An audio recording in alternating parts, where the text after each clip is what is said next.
Par un tour de force auquel peu s'attendaient, tu es devenu la pierre de tête d'une jeunesse audacieuse. Comment t'es-tu étoffé du symbole emblématique de ceux qui t'ont rejeté et propulsé dans la démarche initiatique de la transformation d'une pierre brute en pierre polie? Jonathan, Jeffrey, voici ton confessionnal. Est-ce que tu es prêt à jouer avec nous au tien-tien de la vérité vraie? Pourquoi penses-tu que certains Ivoiriens avaient du mal à croire en ton projet? Je pense que c'est une question de mentalité. C'est une question de mentalité. Voilà, parce que, comme je le dis toujours, on prend un exemple.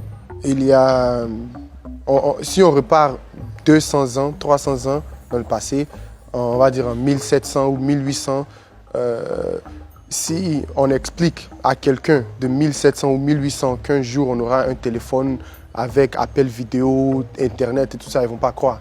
Et je crois que c'est la même expérience qui s'est passée ici en Côte d'Ivoire. Quand j'ai annoncé le projet, beaucoup de personnes ne croyaient pas parce qu'ils étaient encore en retard dans le temps. Voilà. Est-ce que tu penses que c'est parce qu'ils ne croyaient pas que c'était un projet réalisable ou c'était parce que c'est toi qui disais qu'il allait le faire? Les deux. Je pense que c'est les deux. Parce qu'on dit qu'il n'y a pas de fumée sans feu. Quelle est ta part de responsabilité dans tout ce lynchage d'avant Tien-Tien? Un excès de... Confiance? Pas de confiance, un excès de mystère. Ah! Voilà, ça veut dire que les gens n'avaient presque aucune information de moi réellement. Et chacun criait, chacun disait ce qu'il voulait. Et comme je ne répondais pas, les rumeurs juste se multipliaient, c'est tout. Voilà. On a vu sur un certain plateau de télé que tu avais été lamentablement lynché par des animateurs, leurs invités, etc. La vidéo avait refait surface après la finale du Tien-Tien. Qu'est-ce qui se passait dans ta tête pendant cette émission, pendant tout cet acharnement sur toi?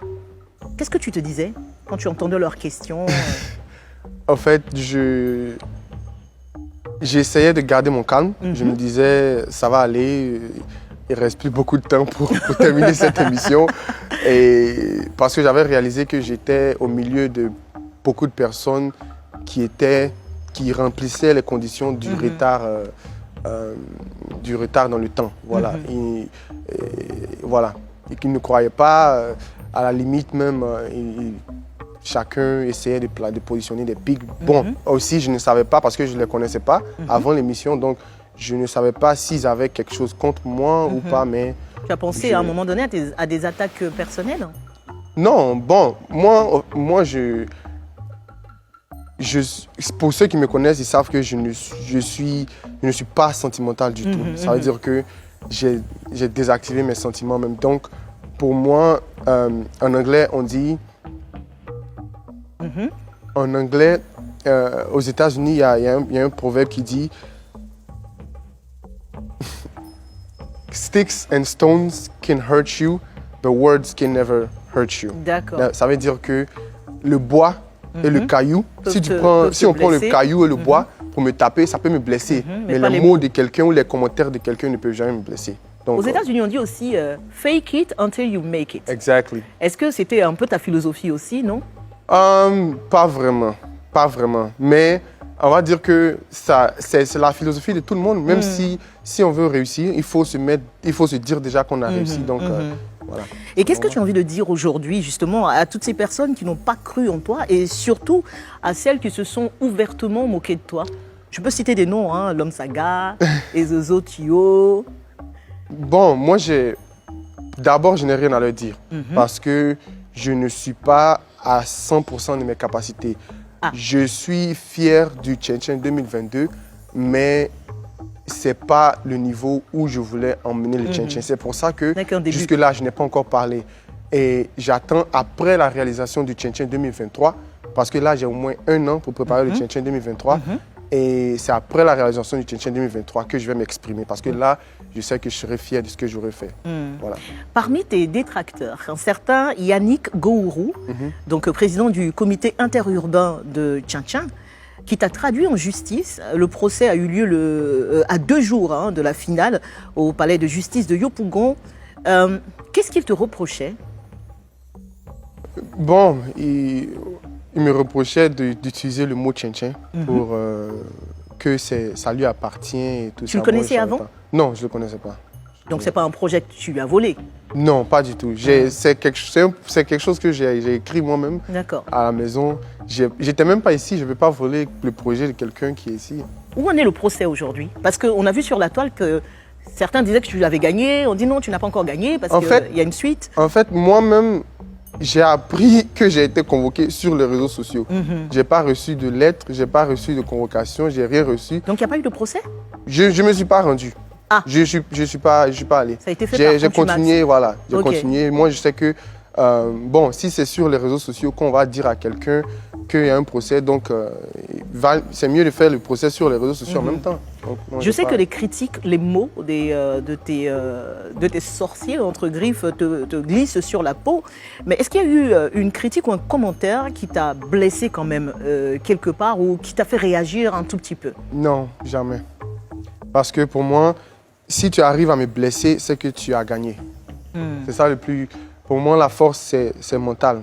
La personne, le jour où quelqu'un arrive à me blesser avec ses mots ou avec son commentaire, ça veut dire que je suis faible. Ça veut dire que je ne mérite même pas la place d'un leader ou bien d'un exemple. Parce qu'un exemple, il faut être fort. Voilà. On a pu noter aussi une sortie de ton papa, Ebenezer Morrison. Il a dit, et je cite, « J'ai suivi les dernières interviews de mon fils et je tiens à informer l'opinion nationale et internationale que ma famille, l'église que je dirige et moi, nous ne nous reconnaissons pas dans les agissements, dans les agitations, j'ai même lu, de Jonathan. Il est majeur et responsable de ses actes. » Déjà, est-ce que ça s'est vérifié? Est-ce qu'il a vraiment dit ça, ton papa? Oui. Et quels sont vos rapports aujourd'hui? Rien, pas de rapport aujourd'hui. C'est à la suite de ça où il y avait déjà des frictions entre père et fils? Il y avait déjà des frictions entre père et fils qui étaient animées par mon ex. Et c'est même... Maria Mobile? Ouais, parce qu'au début, au fait, c'était tout autour de ça, après la rupture. Il ne voulait pas de la relation, c'est ça? Non, au fait, il voulait. Ah, ok. Voilà, et moi, je ne voulais pas. Et c'est par lui qu'elle passait pour essayer de me convaincre et tout ça. Et donc, comme j'insistais sur ma position, voilà, un jour, je suis au volant, je vois le message qu'il a écrit. Parce qu'au fait, elle ne savait rien de tout ce que je préparais. Tous mes projets, elle n'avait aucune idée. Et donc, quand je suis venu, que j'ai commencé à parler de ça, tout de suite, elle a essayé de lui convaincre que c'est du mensonge et tout ça, parce que c'était pas vrai, ça ne va pas avoir lieu. Ton papa, elle a essayé de convaincre ton père que ce que toi tu préparais, elle l'a convaincu, c'est pour ça qu'il a décidé de sauver sa peau dans le début, en disant de ne pas associer son image à... Qu'est-ce que ça t'a fait de ne pas avoir le soutien de ton papa? Rien du tout. Pourquoi rien? Rien du tout, parce que je n'ai pas besoin de son soutien pour réaliser ce que je dois réaliser. Moi, je suis concentré sur mon objectif. Donc, la personne qui me soutient ou ne me soutient pas, bon, ça m'importe peu. Hein. Ça m'importe peu. Quels étaient tes rapports avec ton père avant toute cette histoire avec Maria Mobile? Tout se passait bien. Tout se passait bien. Et voilà, tout se passait bien. Pour éviter d'entrer dans les détails, mais tout se passait bien. Et voilà, ça a basculé.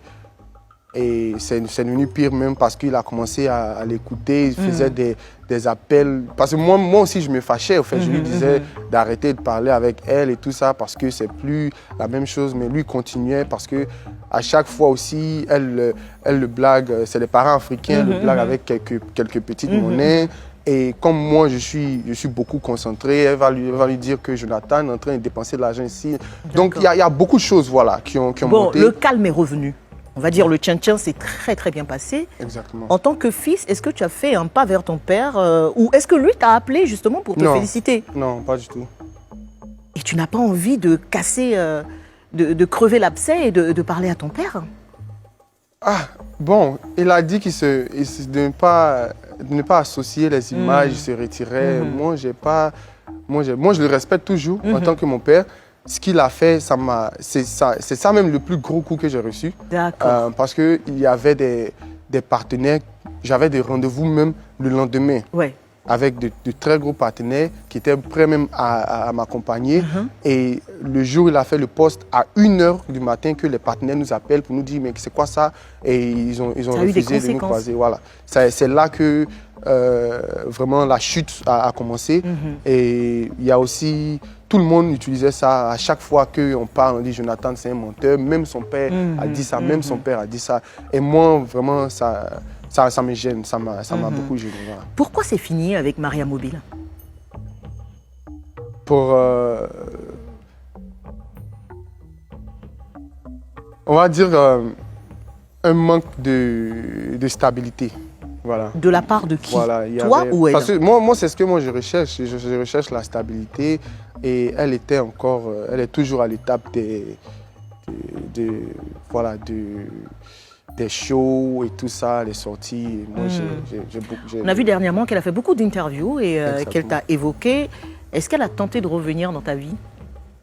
Bon, non, je ne sais pas. Parce que moi, j'ai coupé tout lien avec elle.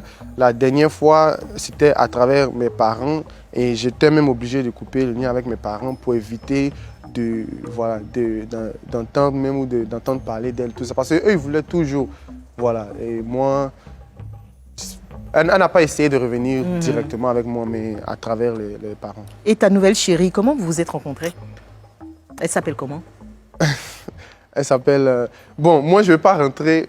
Tu as dit que tu allais répondre à toutes les questions. Hein? Oui. Tu as dit que tu répondais à toutes les questions. Mais là, je veux... Pour la première fois...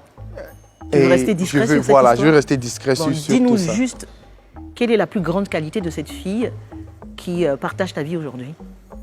Sa plus grande qualité, c'est le respect, on va dire. Voilà, c'est le respect.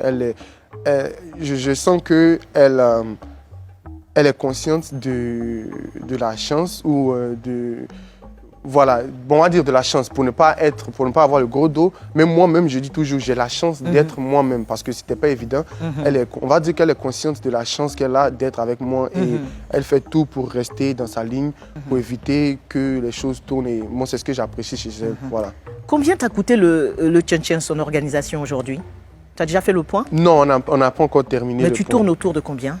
L'organisation du Tchétchène, c'est beaucoup, hein? C'est beaucoup d'argent. C'est beaucoup d'argent. J'ai décidé de ne plus dire des sommes à la télévision pour que ça devienne autre chose, mais c'est beaucoup d'argent. C'est beaucoup d'argent et beaucoup d'efforts. Et la récompense des vainqueurs et de tout le monde, c'est prévu comment, quand? On va faire une cérémonie, la cérémonie de remise des prix. Voilà, on va remettre les prix à tout le monde et puis ils vont avoir... Et certainement du trophée en or massif?